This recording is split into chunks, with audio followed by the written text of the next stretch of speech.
Buenas tardes. Primero que nada quiero agradecer a UCIN Médica que nos hayan invitado a exponer algún tema. Espero que sea de su interés. La siguiente, por favor. La siguiente. Muy bien. Venimos de parte de la Asociación Federal de Terapeutas Respiratorios, así como del Instituto Nacional de Cancerología, para poderles compartir lo que es la humidificación en ventilación mecánica. La siguiente, por favor. La siguiente. Muy bien. Bueno, entonces aquí vamos a comenzar desde el aire ambiente. Es muy importante la humidificación en nuestra respiración. El aire ambiente normalmente tiene cierta humedad dependiendo de la temperatura en la cual estemos. Normalmente, no importa el clima que haya y la temperatura que haya, siempre hay una cierta humedad, sea clima frío o sea clima caliente o caluroso. Aquí la nariz tiene tres funciones esenciales, que es humidificar, calentar y filtrar el aire inspirado. La nariz se encarga de hacer esas funciones el 75% de ese aire inspirado, y cuando pasa por la tráquea el 25% restante, para que cuando llegue al intercambio gaseoso esté totalmente humidificado y calentado para que haya una buena intercambio gaseoso. La siguiente, por favor. La siguiente, por favor, perdón.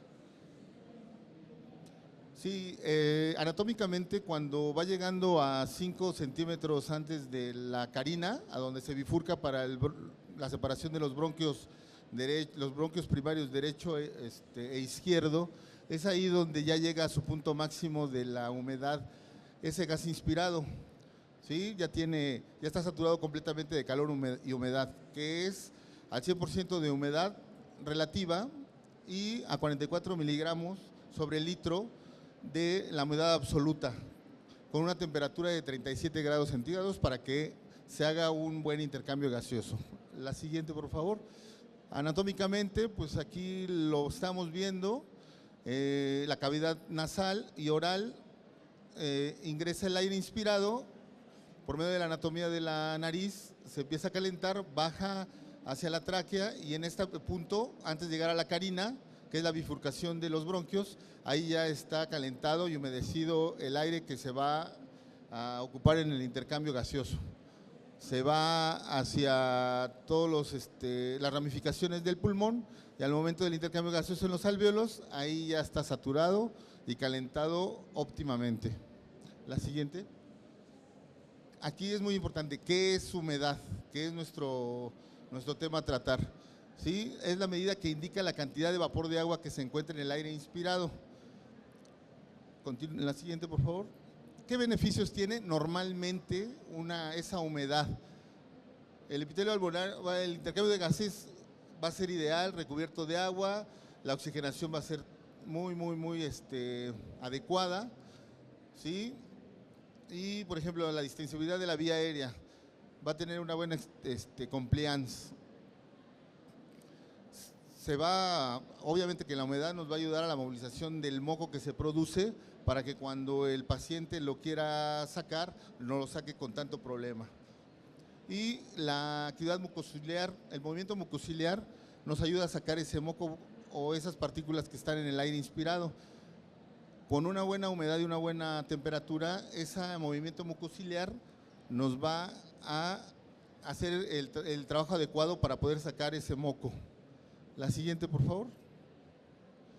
Aquí vamos a dividir la humedad en dos. La humedad absoluta, que es el contenido del agua real de una mezcla de gases, ¿sí?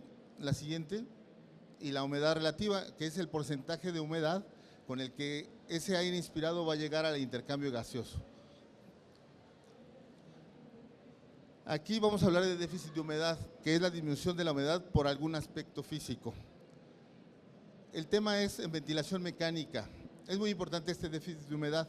Cuando el paciente es sometido a ventilación mecánica, quedan inhibidas las funciones de la nariz, porque el tubo va a ir normalmente por boca. Entonces, las funciones de la nariz quedan inhibidas. Lo que tenemos que hacer es sustituir completamente esas funciones filtrando, humedeciendo y calentando el aire inspirado. La siguiente. Aquí nos vamos a ir un poquito de conceptos básicos y saber qué es ventilación mecánica. Es la terapia de soporte respiratorio para intentar mantener un intercambio gaseoso adecuado y puede ser total o parcial,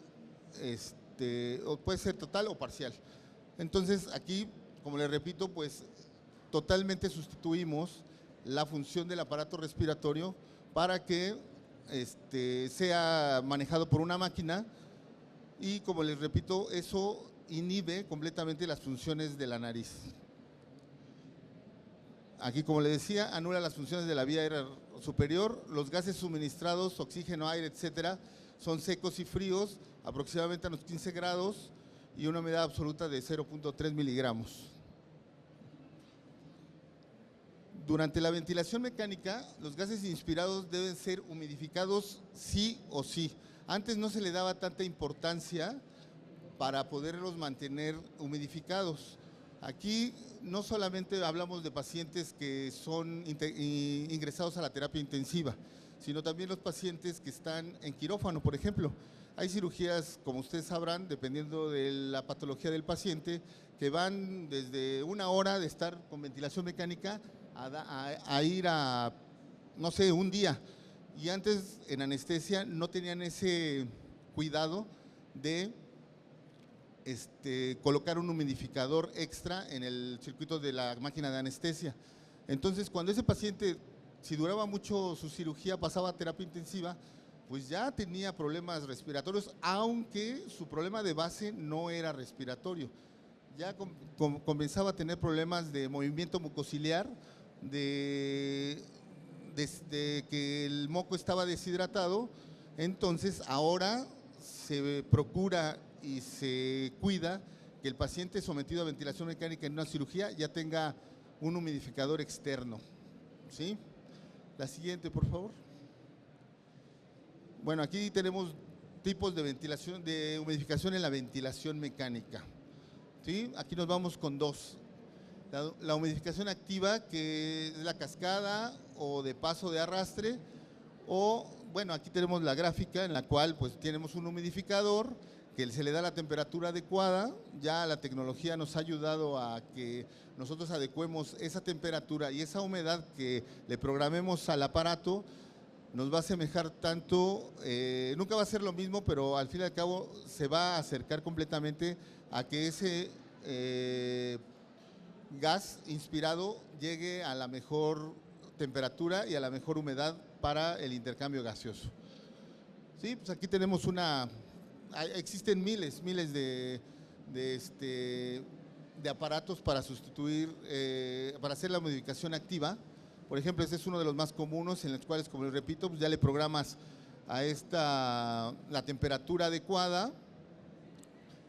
Puedes poner si el paciente está ventilado en forma invasiva o en forma no invasiva, y tiene sensores en los cuales va a detectar que se aumenta o disminuye la temperatura para que el gas inspirado sea lo más adecuado que se pueda. Igual lleva agua, que nosotros lo que le colocamos es agua estéril, y pues ahí hacemos el paso de la nariz, que es la filtración de ese aire inspirado. ¿Sí? Normalmente nos da una humedad absoluta de 33 a 44 miligramos sobre litro y una humedad relativa al 100%, una temperatura de 34, desde 34 a 41 grados centígrados, dependiendo del paciente. Como les digo, estos aparatos son servocontrolados, en los cuales nos van a ayudar a que no pueda, no sé, hasta tener déficit de humedad o poder quemar la vía aérea. También no llegan a temperaturas extremas con los sensores que tienen. Y el otro tipo de humidificación es la pasiva, en la cual comúnmente se les llama narices artificiales, y existen diferentes tipos. Dependiendo del paciente también se le va a colocar. Hay desde intercambiadores de humedad y calor, como comúnmente en narices artificiales. Hay otros que son también filtros, otros intercambiadores de humedad y calor higroscópicos y hidrofóbicos, etcétera, dependiendo de la marca y dependiendo de la calidad que nosotros queramos invertir para con nuestro paciente.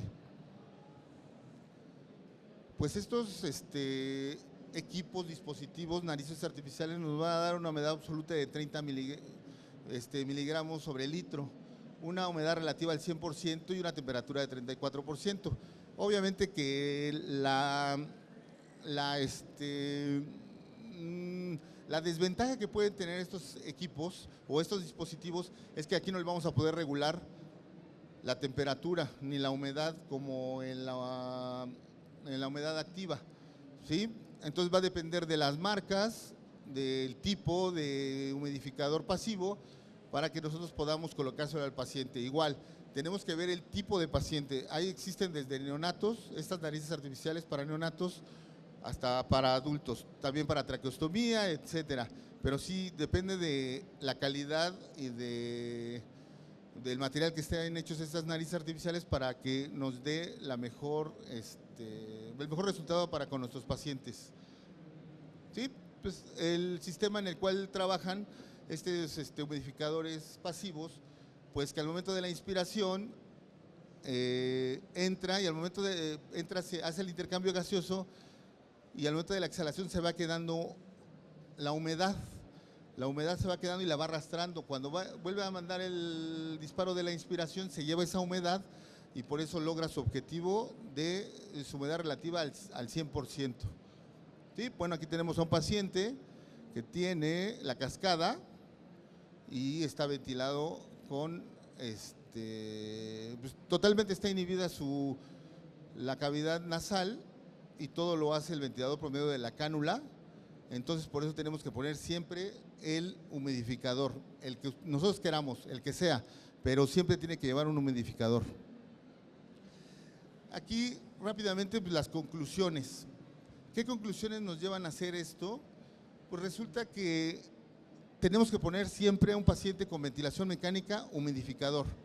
Siempre, siempre, siempre. Si ustedes en las pláticas anteriores nos hablaron de oxigenoterapia, ese oxígeno ya lleva un humidificador, aunque el paciente respire por sí solo. Obviamente va a respirar por nariz, pero aún así se le va a colocar el humidificador en oxígeno, puntas nasales.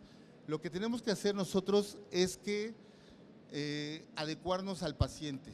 El paciente con ventilación mecánica debe de llevar 100% sí o sí humidificador externo. ¿Por qué? Porque si no se empiezan a hacer el moco espeso, taponamientos, y ha pasado que los pacientes hasta han fallecido porque no tienen un humidificador adecuado y se tapa la cánula y el paciente ya no puede respirar, aunque su problema de base se esté recuperando. Si no tiene una buena humedad, el paciente se va a complicar y puede fallecer, ¿sí? Otra cosa en la cual nosotros tenemos que ver, si el paciente tiene traqueostomía, aunque esté respirando adecuadamente, el paciente debe de tener un humidificador. En los hospitales ya sabemos que en los públicos normalmente pues no hay más que humidificadores, no tienen temperatura. Entonces, pues ahí nos tenemos que adecuar al tipo de paciente. Normalmente en un hospital privado pues sí se tienen ese tipo de humidificadores con temperatura. Entonces, pues sí, es feo, pero al fin y al cabo sí va a depender del tipo de hospital en el cual esté el paciente para que no se complique su déficit de humedad. Bueno, pues eso sería todo. No sé si tienen alguna pregunta, alguna duda, cualquier cosa.